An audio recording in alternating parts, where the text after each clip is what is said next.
छत्तीसगढ़ में लोकसभा चुनाव को लेकर सियासी माहौल गर्मा रहा है और इस गर्मा गर्मी में नेताओं की जुबान भी चौंकने लगी है। नेता प्रतिपक्ष डॉक्टर चरणदास महंत का एक ऐसा ही विवादित बयान सामने आया है।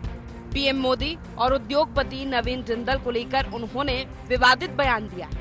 महंत ने कहा कि हमें नरेंद्र मोदी का सिर फोड़ने वाला आदमी चाहिए, रात दिन तंग करके चीन भेजने वाला आदमी चाहिए। वहीं जिंदल के लिए कहा कि ऐसे लोगों को जूते मारने चाहिए। राजनांदगांव में जनसभा में महंत ने कहा कि एक संरक्षक चाहिए, अच्छा लाठी धर कर मारने वाला। नरेंद्र मोदी के खिलाफ अगर कोई लाठी धर कर खड़ा हो सकता है तो तुम्हारे सांसद है, बाकी लोग सीधे साधे। एक संरक्षक चाहिए, अच्छा लाठी धर के मारने वाला। नरेंद्र मोदी के खिलाफ अगर कोई लाठी धर के खड़े हो सकते तो तुम्हारे सांसद खड़े हो सकते, बाकी मन सीधवा साधवा है।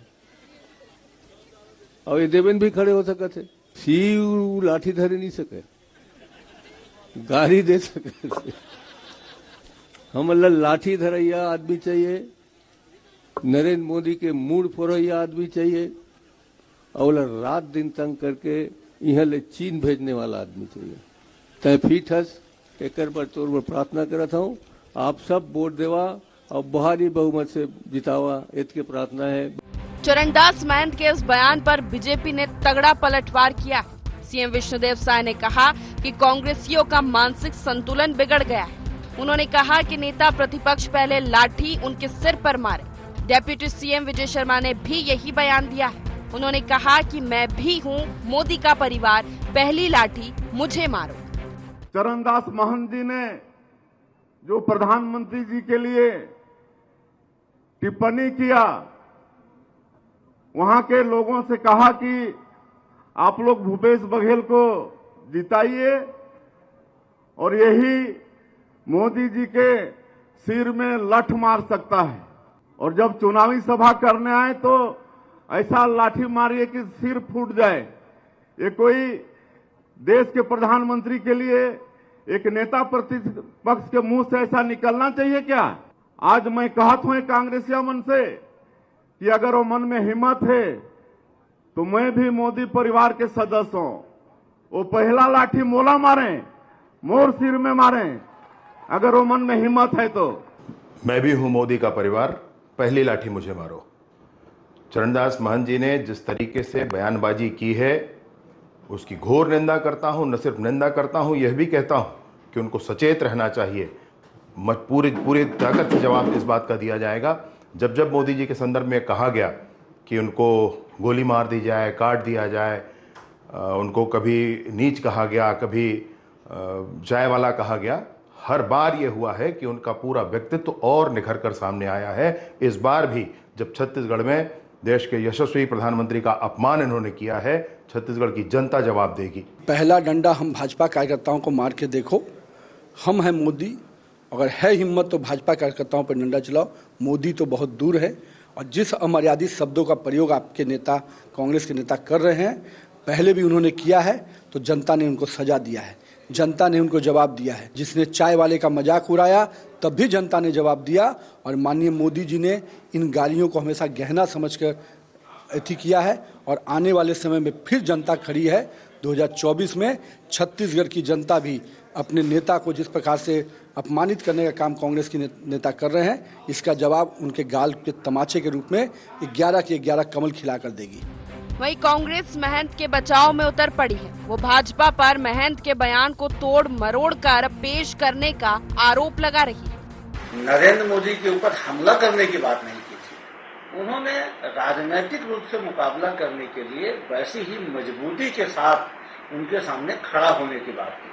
अब भारतीय जनता पार्टी के पास मुद्दा नहीं है।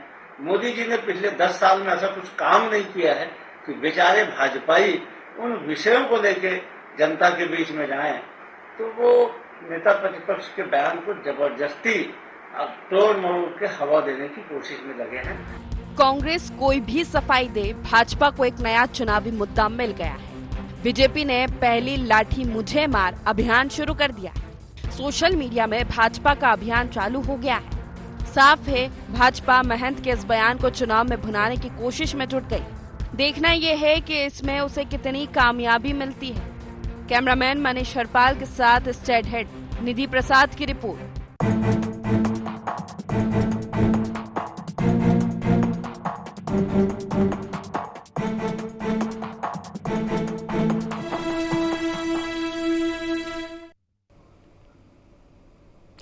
नमस्कार, गुहार छत्तीसगढ़, तेरी लाठी मेरा सिर में आपका स्वागत है और मैं हूं आपके साथ खुशी व्यास। तो देखिए, बातन हाथी पाइए, पाइए बातन हाथी पांव, ये कहावत हम सभी ने सुनी होगी। कहा जाता है कि तरकश से चूका तीर और मुंह से निकले अल्फाज वापस नहीं लौटते और ये जाया भी नहीं जाते। लेकिन पता नहीं क्यों समाज को दिशा देने वाले हमारे सियासतदारों की जुबान अक्सर चूक जाती है। डॉक्टर चरणदास महंत को ही देख लीजिए, आखिर उन्होंने ऐसा क्यों बोला और अब इसके साइड इफेक्ट क्या कुछ हो सकते हैं। इसी मुद्दे को लेकर आज हम चर्चा करेंगे। चर्चा से पहले गुहार पॉइंट जान लेते हैं। क्या कांग्रेस ने अपने ही सिर मार ली लाठी? मोदी पर विवादित बयान से कांग्रेस को क्या हो सकता है नुकसान? भाजपा को फिर मिल गया इमोशनल कार्ड खेलने का मौका। बार बार क्यों चूक जाती है माननीयों की जुबान? तो देखिए, इन्हीं सब मुद्दों को लेकर आज हम चर्चा करेंगे। चर्चा शुरू करें उससे पहले हमारे खास मेहमानों से आपका मैं परिचय करवा देती हूं। हमारे साथ 3 खास मेहमान जुड़ चुके हैं। अमित श्रीवास्तव जी हमारे साथ जुड़ चुके हैं, प्रवक्ता है कांग्रेस से। जसप्रीत सिंह बग्गा, भाजपा प्रवक्ता, हमारे साथ जुड़ चुके हैं। डॉक्टर अजय चंद्राकर जी, राजनीतिक विशेषज्ञ हैं। आप तीनों ही मेहमानों का बहुत बहुत स्वागत है इस खास चर्चा में हमारे साथ जुड़ने के लिए। तो अमित जी, सबसे पहले मैं आप ही के पास आना चाहूंगी। क्या कुछ मायने इस बयान के निकाले जाए? क्योंकि देखिए, पहली दफा ऐसा है नहीं कि किसी कांग्रेस नेता के जरिए इस तरह की बयानबाजी सामने आई हो। इसके पहले परिवारवाद पर बयानबाजी आई थी और इस तरह की कई तरह की बयानबाजी सामने आ चुकी है। अब लाठी को लेकर बयानबाजी सामने आई है। आपको नहीं लगता कि ये मोदी पर चलने वाली लाठी आप पर ही चलती हुई फिलहाल नजर आ रही है?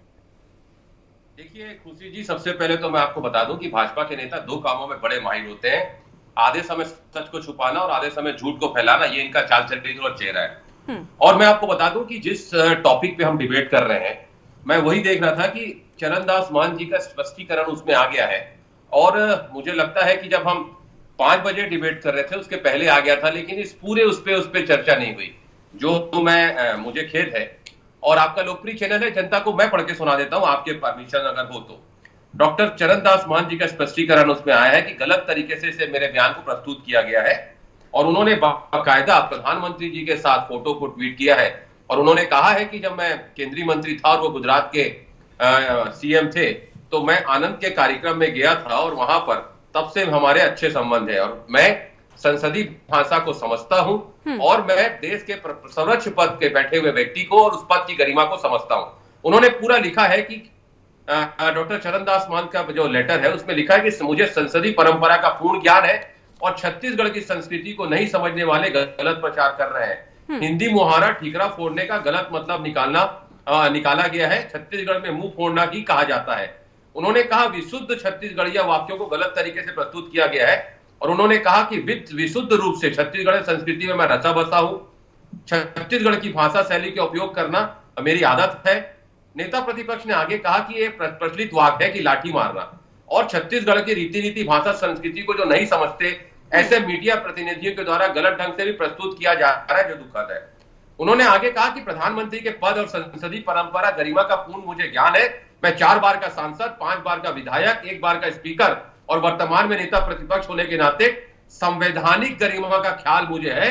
प्रधानमंत्री नरेंद्र मोदी से कईयों बार व्यक्तिगत मुलाकात हुई है और वो भी मुझे व्यक्तिगत तौर पे जानते और पहचानते हैं। तो मैं आपको बता दूं कि जिस प्रकार का आज बीजेपी के लोगों ने उनके घर जाके हरकत की है, मुझे लगता है कि तत्काल भाजपा के नेताओं को अपने इस कृत्य के लिए, कुकृत्य के लिए उनसे माफी मांगनी चाहिए, क्षमा मांगनी चाहिए, क्योंकि उन्होंने उसी समय ये सब चीजों को स्पष्ट कर दिया था। रही बात, आपके पास मुद्दा नहीं है, जलद मुद्दों से आप भटकना चाहते हैं। अब आपके पास छत्तीसगढ़ वासी समझ चुके हैं आपके चाल चरित्र और चेहरे को, तो आप जनता को गुमराह करने का, दिग्भ्रमित करने का प्रयास कर रहे हैं। लेकिन आने वाले चुनाव में खुशी छत्तीसगढ़ की जनता इन्हें करारा जवाब और माकूल जवाब देने वाली है। ठीक है, जसप्रीत जी से प्रतिक्रिया ले लेती हूँ। जसप्रीत जी, देखिए भाजपा तो हमेशा से ही इमोशनल कार्ड खेलने में माहिर रही है। ठीक है, पहले आपने इस पर खेला था कि ठीक है मेरा परिवार मोदी परिवार, इस तरह की बयानबाजी आपने दी थी, और अब पहली लाठी मुझे मार पर आप जा रहे हैं। तो आपको नहीं लगता कि बस भाषा को देखा जा रहा है यहाँ, भाव कहीं ना कहीं? नहीं खुशी जी, मतलब कुल मिला के इसे आप कार्ड सबसे पहले बरी कर दीजिए। भारतीय जनता पार्टी किसी प्रकार का कार्ड नहीं खेल रही है। चरणदास महंत जैसे सुलझे हुए गंभीर राजनीतिज्ञ के तरफ से इस प्रकार की बयानबाजी गाना मुझे भी आश्चर्यचकित कर रहा था। कांग्रेस के प्रवक्ता मित्र ने कहा है कि शायद उन्होंने अपनी बात के लिए खेद व्यक्त किया है, या उन्होंने अपने बयान को तोड़ मरोड़ के प्रस्तुत करने वाली राजनीतिक शब्दावली में इस बात को रखा है। लेकिन मुझे लगता है खुशी जी, यह गंभीर विषय है कि छत्तीसगढ़ में अगर कांग्रेस का सबसे सुलझा हुआ गंभीर राजनीतिज्ञ मैं किसी को मानता हूं, पूरा छत्तीसगढ़ मानता है, वो माननीय चरणदास महंत हैं। अब वो कबीरदास जी के अनुयायी हैं, कबीर पंथ से उनका वास्ता है। तो मुझे लगता है मैं आज की इस गंभीर चर्चा की शुरुआत कबीरदास जी की उस दोहे से करूं, जिसमें उन्होंने गुरु और शिष्य के बीच ज्ञान की परंपरा, किस प्रकार ज्ञान के सामंजस्य को बैठाते उन्होंने अपनी बात कही थी कि जाका गुरु भी अंधला, चेला खरा निरंद, अंधा अंधा ठेलिया, दुनिया खूब पड़ंत। यानी अगर गुरु अज्ञानी होगा तो शिष्य से ज्ञान की कल्पना आप कैसे कर सकती हैं? और मैं इस संदर्भ को आज के राजनीतिक वातावरण से माननीय महंत जी की उस टिप्पणी से जोड़ के आपके साथ करना चाहता हूं, आपके दर्शकों के साथ करना चाहता हूं। देखिए 2002 से जब से माननीय मोदी जी गुजरात के मुख्यमंत्री बने और 14 जब वो प्रधानमंत्री बने, इन 20-22 वर्षों में लगातार कांग्रेस के प्रमुख नेताओं के द्वारा, उनके राष्ट्रीय नेतृत्व के द्वारा किस प्रकार मोदी जी के खिलाफ अभद्र शब्दावली का इस्तेमाल किया गया, अशोभनीय शब्दावली का इस्तेमाल किया गया, और इस प्रकार की शब्दावली जिसे किसी भी सभ्य समाज में स्वीकारा नहीं जा सकता। सोनिया गांधी राष्ट्रीय अध्यक्ष हुआ करती थी, आज भी सबसे बड़ी नेता है कांग्रेस की और यूपीए की। उन्होंने क्या कहा मोदी जी को? मौत का सौदागर। उनके सुपुत्र राहुल गांधी जो राष्ट्रीय अध्यक्ष रहे, आज भी बड़े नेता हैं, उन्होंने क्या कहा? चोर। उनकी सुपुत्री प्रियंका, उन्होंने क्या कहा? दुर्योधन। आज के राष्ट्रीय अध्यक्ष खड़गे जी, उन्होंने क्या कहा? रावण। दिग्विजय सिंह ने क्या कहा? राक्षस राज। मणिशंकर अय्यर ने कहा नीच किस्म का व्यक्ति, चाय बेचने की काम करने वाला व्यक्ति। अरे साहब, जिस प्रकार आपके राष्ट्रीय नेतृत्व में मोदी जी के खिलाफ अशोभनीय शब्दावली का इस्तेमाल किया है, मुझे कोई शंका नहीं होती है जब उनके चेले छत्तीसगढ़ के नेता चरणदास महंत भी उसी प्रकार की शब्दावली का इस्तेमाल करने लगते। ऐसे सुलझा हुआ राजनीतिज्ञ भी अपने आला कमान को प्रसन्न करने के लिए उसी शब्दावली का इस्तेमाल करता है। बड़ा आश्चर्य का विषय है खुशी जी। और ये कांग्रेस की कुल मिला के मुझे लगता है इस चुनाव में हार के डर से बौखलाहट को इंगित कर रहा है। 2023 के विधानसभा चुनाव में छत्तीसगढ़ की जनता ने जिस प्रकार कांग्रेस को नकार दिया है, एक तरफा हार उन्हें दी है। आज भी कांग्रेस के नेता सदमे में हैं, और आपको पता है ना खुशी जी कि कांग्रेस के नेता तो लोकसभा चुनाव लड़ने को तैयार भी नहीं थे। ये इनके इन प्रकार आला कमान के दबाव में इनके बड़े नेताओं को पकड़ के लोकसभा का चुनाव लड़ाया जा रहा है, और उनको अपनी हार सामने दिख रही है। उन्हें पता है कि मोदी जी ने 10 वर्षों में जो चमत्कारिक कार्य किए इस देश में, उसको लेकर जनता में एक विश्वास का वातावरण है। और इसलिए देश की जनता जहां 400 पार है, वहां छत्तीसगढ़ 11 में 11 लोकसभा की सीटें भारतीय जनता पार्टी को दे रही है। और इसलिए मुझे लगता है कि बौखलाहट में महंत जैसे संतुलित, गंभीर और सुलझे हुए राजनीतिक के मुंह से भी ऐसी बयानबाजी हो रही है। चलिए ठीक है, डॉक्टर अजय जी के पास में आना चाहूंगी। अजय जी देखिए, अगर देखा जाए ठीक है प्रचार अपनी जगह है, चुनाव काफी नजदीक है, दोनों ही पार्टियां प्रचार कर रही है। अगर इसके पहले भी देखा जाए अजय जी, अगर आप गौर करेंगे तो इस तरह की बयानबाजी, पर्टिकुलर पार्टी का नाम मैं नहीं लूंगी, लेकिन बयानबाजी चाहे कोई सी भी पार्टी हो इस तरह की सामने आ चुकी है। माननीयों के मुंह से इस तरह के शब्द निकलते हैं, और अभी फिलहाल देखिए महंत जी जैसे गंभीर नेता की जुबान आखिर क्यों फिसल जाती है? अब बिल्कुल खुशी जी, आपने पास्ट टाइम में हमारे देश में अलग अलग समय पर अलग अलग राजनीतिक दलों के द्वारा या उनके जनप्रतिनिधियों के द्वारा जो शब्दों का मर्यादा होना चाहिए उसके तरफ इशारा की। मैं लेटेस्ट उदाहरण दूं, जैसे मुंबई के रैली में नारी शक्ति की बात हुई, तो उसको किस तरह से बीजेपी अपने हिसाब से उसको प्रधानमंत्री जी भी उठाना प्रारंभ किए। राहुल जी का एक बयान था कि अगर बीजेपी की सत्ता में वापसी होती है तो संविधान के मसले के ऊपर एक जला हुआ शब्द प्रयोग किए, उसको प्रधानमंत्री जी उठाना प्रारंभ कर दिए। तो प्रश्न यह है लोकतंत्र में आप जनता के दरबार में गए हैं, चाहे चरणदास महंत जी ही क्यों ना हो। आप बोली कि चरणदास महंत जी काफी सुलझे हुए व्यक्तित्व हैं, बिल्कुल हैं। उनके पिताजी का जो राजनीति का विरासत रहा, स्वयं चरणदास महंत जी मध्य प्रदेश में होम मिनिस्टर हुआ करते थे, वहां से लेकर के लंबा राजनीतिक सफर रहा। लेकिन आप अपने उद्बोधन में जो बोली थी कि एक बार तर्कस से तीर निकल जाता है या अल्फाज से जो वाणी निकल जाती है वो वापिस नहीं आती। आपको भले ही आप प्रिया कह रहे हैं कि यह छत्तीसगढ़ में हाना कहते हैं, लोकोक्ति कहते हैं, उसका प्रयोग कर रहा हूं, लेकिन ये लोकोक्ति आपको रखने की आवश्यकता ही क्या थी? जब मुंबई में या फिर दक्षिण में एक स्टेटमेंट जो राहुल जी दिए, उसके उस पांडुलिपि को प्राय क्या होता है खुशी जी, कोई भी पांडुलिपि हो, ओरिजिनल बात, एक स्टेज 4 स्टेज जाते जाते वो विकृत हो जाता है और उसकी धज्जी उड़ जाती है और विकृत रूप में वह सामने आ जाता है। आप तो एकेडमिक व्यक्तित्व हैं महंत जी, आप तो अब पढ़ाई लिखाई करने वाले हैं, तो आपको तो यहाँ पर सबका रोल मॉडल बनना चाहिए। आपको सफाई देने की आवश्यकता भी ना पड़ती, लेकिन बीजेपी को एक निश्चित रूप से ऐसा विषय वो दे दिए जिसके कारण से बीजेपी अपने फॉर्मेट में इस विषय को, इस स्टेटमेंट को जनता के सामने अवश्य ले जाएगी और काफी एग्रेशन के साथ ले जाएगी खुशी। चलिए ठीक है जसप्रीत जी, देखिए बयानबाजी बिल्कुल सामने आई है और ठीक है आप अब मुद्दा बना रहे हो, प्रदर्शन हमने देखा है चरणदास महंत जी के निवास पर जाके प्रदर्शन आपकी पार्टी ने किया है और इस मुद्दे को कहीं ना कहीं बढ़ावा भी दिया जा रहा है, लेकिन आपको नहीं लगता कि ठीक है भाषा गलत निकली है, लेकिन भाव की ओर अगर ध्यान देते, क्योंकि सुशील आनंद शुक्ला जी का जिस तरह से बयान सामने आया, उन्होंने अपने बयान में साफ कहा है कि महंत जी का कहना सिर्फ भाषा के जरिए को मत देखिए, भाव को भी देखिए कि भूपेश बघेल ऐसे नेता है जो प्रधानमंत्री नरेंद्र मोदी के सामने डटकर खड़े हो सकते हैं चुनाव में, ये उनका भाव था। देखिए अगर भाव पे जाना हो तो मुझे लगता है अपने को इस प्रकार से इस विषय को समझना चाहिए कि जिस लाठी को गांधी जी के साथ जोड़ के कांग्रेस के प्रवक्ता मित्र बातों को कर रहे थे, वो गांधी जी किस चीज के प्रतीक हैं? गांधी जी अहिंसा के प्रतीक हैं। उनका मूल मंत्र जीवन भर रहा है अहिंसा को लेके, और उन्होंने हमेशा कहा कि अगर कोई एक थप्पड़ आपके एक गाल पे मारे तो उसको आप मारना नहीं, अपनी दूसरी गाल आगे कर देना और थप्पड़ का जवाब थप्पड़ से नहीं देना। इस मूल मंत्र को मानने वाले गांधी जी, और गांधी जी को अपनी विचारधारा के केंद्र में रख के राजनीति करने वाली कांग्रेस, जो लगातार कहती कि गांधी जी के अनुयायी हैं, वो अगर आज इस प्रकार से और उनके नेता महंत अगर इस प्रकार से लाठी को लेके सिर फोड़ने की बात को करने लगे, तो कांग्रेस के गिरते हुए वैचारिक धरातल को आपको समझना तो पड़ेगा। और दूसरा देखिए, भारतीय जनता पार्टी किस प्रकार से गांधी जी की उस लाठी को लेकर अहिंसा की बात कर रही है। भारतीय जनता पार्टी के नेताओं ने क्या कहा? मैं हूं मोदी का परिवार, पहली लाठी मुझे मार।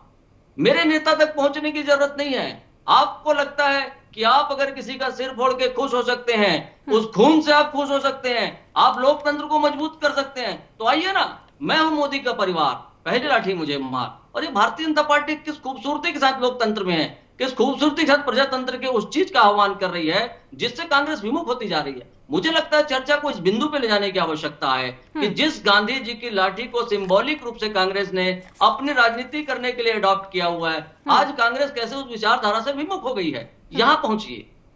ठीक है अमित जी, देखिए अगर भाव को भी देखें, ठीक है आप भाषा का कह रहे हैं, हालांकि जैसे जिस तरह के गंभीर नेता है चरणदास महंत जी, कहीं ना कहीं अपने बयान में शब्दों के चयन पे बिल्कुल ध्यान देने की जरूरत है, ठीक है, लेकिन अगर भाव पे भी देखें, भूपेश बघेल को आपको नहीं लगता कि बिल्कुल सर्वशक्तिमान बता दिया गया है? क्योंकि जिस तरह से स्थिति हम फिलहाल कांग्रेस की देख रहे हैं, देखिए बीते दिन ही इस तरह की बयानबाजी, स्लीपर सेल, बी टीम जैसी बयानबाजी आपकी पार्टी में सामने आई, एक बार फिर से गुटबाजी नजर आई है, तो ये तो और गुटबाजी को बढ़ावा देना हुआ।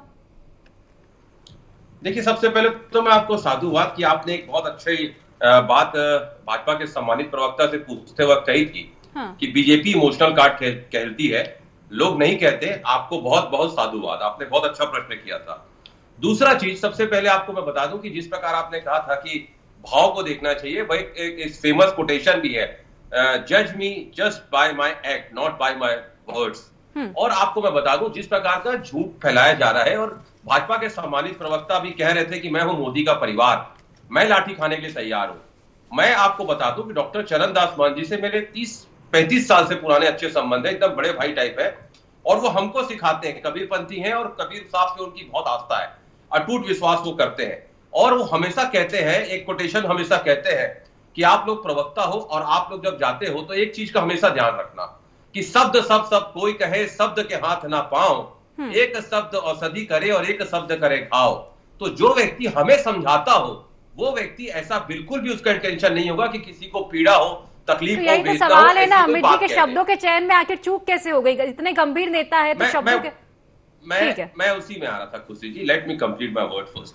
देखिए, जिस प्रकार का राजनीति प्रोपोगेंडा और कहते हैं ना झूठा दुष्प्रचार भाजपा के द्वारा किया जा रहा है, और जिस प्रकार से स्पष्टीकरण देने के बाद भी उनके बंगले पे जाके जिस प्रकार से भाजपा के नेताओं ने प्रदर्शन किया है, मुझे लगता है तत्काल छत्तीसगढ़ समरसता का गढ़ है। देखिए, तत्काल भाजपा के नेताओं को माफी मांगनी चाहिए, क्योंकि राजनीति में चलिए ठीक है, भाषा पे नहीं जाते हैं, भाव पे भी जाते हैं। अमित जी, मैं यही आपसे सवाल पूछ रही कि अपने ही नेतृत्व पर सवाल करना तो हुआ ना ये, क्योंकि गुटबाजी के कहीं ना कहीं आप पर आरोप लगते हैं और स्थितियां जिस तरह से पिछले बीते दिनों से हम देख पा रहे हैं, तो ये तो उनको बढ़ावा देने जैसा हुआ। भूपेश बघेल जी को सर्वशक्तिमान आप बता रहे हैं। देखिए, मैं आपको बता दूं, डॉक्टर चरणदास महंत हम सब के अभिभावक हैं, और निश्चित तौर पे भूपेश बघेल जी वो भी हमारे अभिभावक की तरह ही हैं, बड़े भाई हैं। और अगर आप देखेंगे कि जिस प्रकार से उन्होंने ये कहा, और बाकायदा उन्होंने ये कहा कि लड़ने की प्रवृत्ति, जिस प्रकार के हमारे प्रदेश अध्यक्ष थे उनके नेतृत्व में हमारे सारे बड़े नेताओं ने जो मेहनत की थी उसके कारण हमारी सरकार आई थी, हमारे कार्यकर्ताओं का सरकार आई थी। लेकिन आज उन्होंने कहा कि कौन 3 लोगों को उन्होंने जिस प्रकार से कैटेगरीज बांटा, तो उन्होंने कहा कि भाई आप ये काम कर सकते हो। तो निश्चित तौर पे मुझे लगता है कि हम सबके बड़े भाई हैं, उनको जो क्वालिटीज उनमें दिखी होगी वो उन्होंने कहा।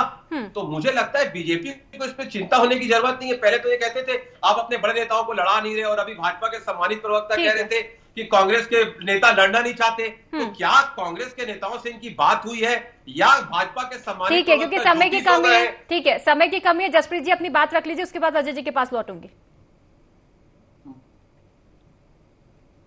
कि अगर चरणदास महंत जैसा व्यक्ति इस प्रकार के शब्दों को कह रहा है, इस प्रकार के बयान दे रहा है, तो इसके पीछे के विषय को समझना चाहिए। मुझे लगता है उन्हें कांग्रेस की हार स्पष्ट रूप से दिख रही है, और इसलिए महंत जैसा संतुलित व्यक्ति भी अपने बयानों को इस प्रकार से रखने के लिए मजबूर हो गए हैं। और ये सीधा सीधा विषय वही है जिसके बारे में मैंने आपसे कहा था। और देखिए, महंत जी ने एक दिन पहले भी कहा है कि 2023 के चुनाव में मेरी गलती थी, भूपेश बघेल की गलती थी, मंत्रियों की गलती थी। अपनी गलतियों को लगातार स्वीकार रहे हैं महंत जी, और फिर इस प्रकार की बयानबाजी, मुझे लगता है कि कांग्रेस के इस बड़े नेता को अपनी हार साफ साफ दिख रही है।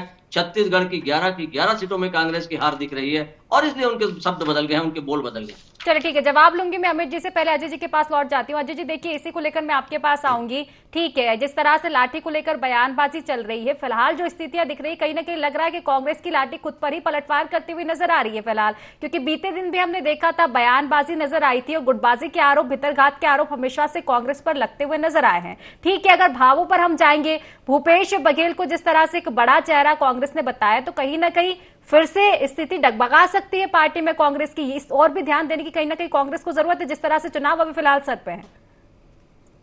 बिल्कुल खुशी जी, अगर पूर्व समय के अनुभव के अनुसार बातचीत करें तो बीजेपी शब्दों को जिस तरह से उस पांडुलिपि को अपने अंदाज में कम्युनिकेट करती है, तो ये तो होता आया है। अब दूसरी बात यह है कि महंत जी से अपेक्षा की जाती है, क्योंकि आप छत्तीसगढ़ के सबसे बड़े मंदिर में अभी नेता प्रतिपक्ष हैं और उसके पहले स्पीकर रहे हैं, तो हंसने के भी 13 प्रकार होते हैं, बॉडी बता देती है। How many kinds of smile? 13 kinds. आदमी कैसे उठता है, कैसे बैठता है, ये सब बतलाया जाता है, तो इससे क्लियर होता है। और अभी तक एक पार्टी दूसरे पार्टी के नेताओं को पाकिस्तान भेजने की बात करती थी, आज के स्टेटमेंट में चीन भेजने की बात भी हुई है। तो यहाँ पर टंग ऑफ स्लिप आप कह सकते हो, यह तो हुआ है, लेकिन उसे छत्तीसगढ़ के हाना के अंदाज में वो बोलना चाहते थे, भाव अलग थी, लेकिन ये शब्द निकल गए। इनको क्या मालूम कि कभी नेहरू जी और माओ सेतुंग के दौर में पंचशील आया, पंचशील के बाद 10 शील आया, और भारत चाइना रिलेशन और पड़ोसी राज्यों को ही हम इस तरह से भेजने की बात करते हैं। तो विदेश नीति के क्षेत्र में क्या हम अपने पड़ोसी राज्यों को सिर्फ एनिमी या शत्रु के रूप में देखेंगे? ये एक प्रतीक ऐसा बनना नहीं चाहिए। बिल्कुल अजय जी, सही है कि शब्दों का चयन बहुत जरूरी है, क्योंकि शब्द एक होता है लेकिन अर्थ अनेक हो सकते हैं किसी भी शब्द के। ठीक है, अमित जी के पास मैं आना चाहूंगी। अमित जी, क्योंकि समय की कमी है, छोटी सी अपनी बात रख दीजिए। जी, मैं यही कहूंगा कि जब उनका स्पष्टीकरण आ गया है तो बीजेपी को राजनीतिक प्रोपेगेंडा नहीं करना चाहिए। और अगर आपको लोकतंत्र में विश्वास है तो ज्वलंत मुद्दों पे आ जाइए, हम चुनाव लड़ने के लिए तैयार है। लेकिन आपके पास, क्योंकि आपने 10 साल में कुछ काम नहीं किया और आप जिस प्रकार से भटकाने का प्रयास कर रहे हैं और जो आज हरकत बीजेपी के नेताओं ने की है, मैं कड़े शब्दों में उसकी निंदा करता हूं। चलिए ठीक है, क्योंकि समय की कमी है इसलिए चर्चा को मैं यही समाप्त करूंगी। आप तीनों ही मेहमानों का बहुत बहुत शुक्रिया इस खास चर्चा में जुड़ने के लिए। तो देखिए, छत्तीसगढ़ में सियासत एक बार फिर से शवाब पर पहुंच गई है और इस बार कारण है जुबान का फिसलना, क्योंकि बयानबाजी दोनों ही पार्टियों की ओर से लगातार जारी है। ऐसे में किसी गंभीर नेता के मुंह से इस तरह की बात निकलना कहीं ना कहीं सियासत को और भी बढ़ावा देने लायक बन सकती है। तो फिलहाल गुवाहाटी छत्तीसगढ़ में बस इतना ही। आप बने रहिए IND24 के साथ। नमस्कार।